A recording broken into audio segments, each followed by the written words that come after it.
Good morning, everyone. Two cops shot. My daughter just had to tell me not to do the last video that I did because I'm basically I'm at my wits end. At what point are you people gonna realize killing cops is just gonna make them kill us?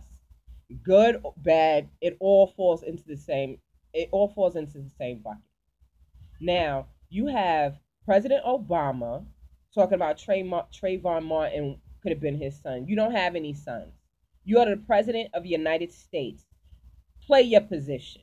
Stay out of these ghetto tirades and these ghetto rants. Stay out of it. So if you were Trayvon Martin's father, you taught him to be disrespectful. You taught him basically to do what he want when he wanted to do. We were not there. Nobody knows what happened but Trayvon Martin and George Zimmerman. So leave it alone. Mike Brown. How do you pronounce his name, Tasha? De Blasio? De Blasio. Mike Brown is not your son.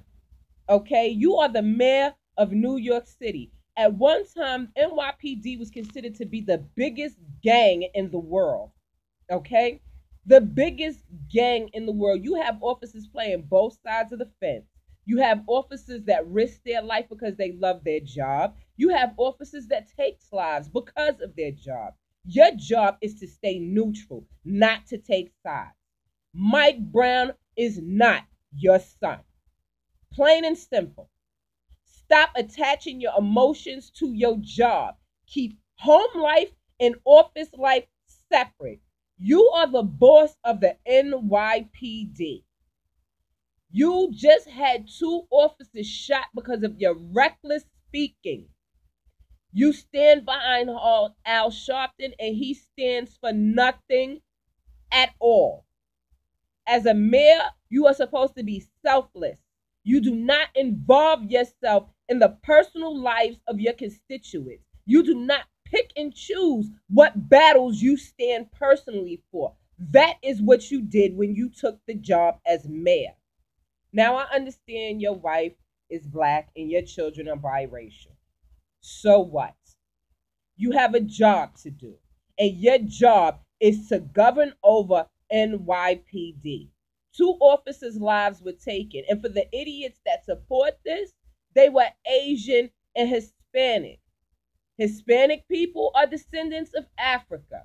So therefore you killed your own. And that Asian cop never fired his gun in the line of duty. Never took another life. So what was your point in killing him? I'll wait.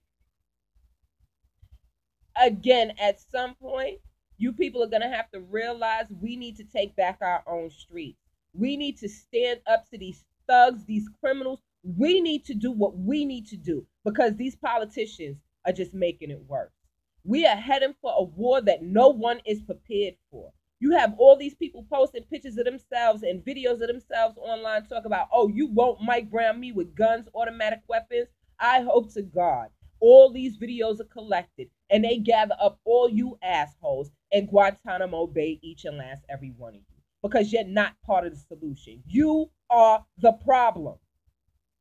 Now, instead of sitting up here threatening to take lives and hashtagging kill a pig, kill a pig, what do you think the cops are going to do to us? What do you think is going to happen to us now? None of us are trained to fire arms. The police are. Some of them have been military veterans. Some of them are military veterans.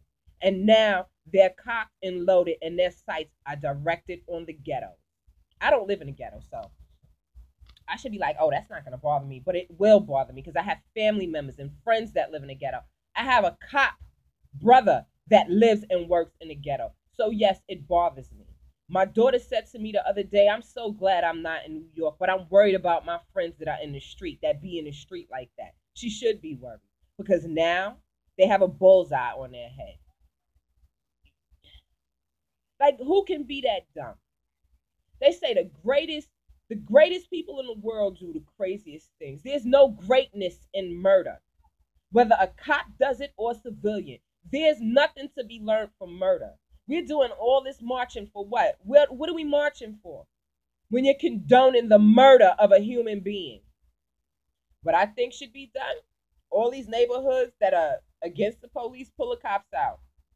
Don't answer no more 911 calls. Let them police themselves. And eventually they all kill themselves off. Sorry, but that's basically how I feel. Since nobody wants to be a parent anymore, everybody wants to be friends. You want to protest. You're protesting for what? I'm protesting against what's going on in your fucking household. Excuse my language. I'm protesting Al Sharpton. I'm protesting de Blasio. I'm protesting any idiot that's on board with a race war because I'm not fighting in it. I refuse to put my children in danger. I refuse to risk my husband's life. I refuse to die for people who won't even stand up for themselves. I've said it before. I've never experienced racism in my life. Never have I ever been called a nigger by any other race than my own. And I'm ashamed.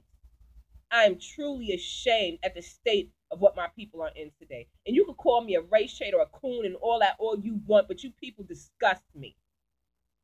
Supporting the murder of an innocent man. Mike Brown was not innocent. None of us are innocent. But when you take it upon your life, yourself, to take a life of an innocent cop just because he wore blue, I take it upon myself to say, fuck you. I turn my back on you.